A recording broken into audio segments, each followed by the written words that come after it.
De nombreux défis sont à relever au sein de la Ve République et le concours des partenaires techniques et financiers du Tchad s'avère plus que nécessaire pour le retour à l'ordre constitutionnel. Le Premier ministre, chef du gouvernement de transition, Dr Succé Masra, a d'abord échangé avec la délégation de l'OIM, Organisation internationale pour la migration, conduite par sa directrice générale, Pop Amelienne.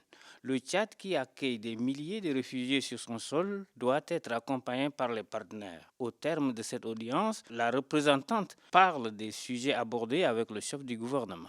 C'était tout d'abord une opportunité de féliciter le nouveau Premier ministre pour son mandat, mais aussi pour offrir notre soutien pour le pays et pour le gouvernement et des priorités des gouvernements. Nous avons discuté la situation à l'Est avec la crise en Soudan et nous avons discuté les opportunités d'immigration et d'engager avec eux pour mettre en place les mécanismes vraiment pour réaliser les promesses d'immigration. Et finalement, nous allons lancer notre stratégie de l'OIM ici en Tchad. Donc, c'était une opportunité pour discuter l'avenir et notre stratégie ici avec lui, mais aussi avec le gouvernement et des communautés ici en Tchad. La seconde audience est accordée au représentant de la Banque mondiale, Racine Pertev. Avec le Premier ministre de transition, plusieurs questions en lien avec la transition ont été abordées.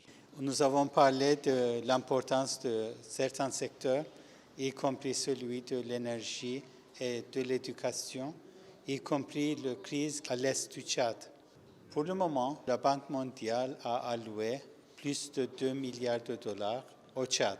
C'est l'argent qui est disponible pour les projets de développement qui sont prêts à être utilisés selon les procédures de la Banque mondiale. Chaque année, la banque cible un décaissement de 20%.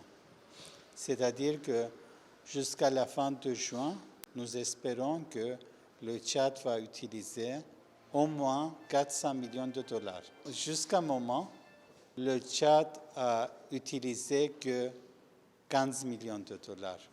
Le représentant de la banque, Racine Pertev, a rassuré de la disponibilité de son institution à accompagner le gouvernement dans l'atteinte de ses objectifs, surtout dans le domaine de l'énergie.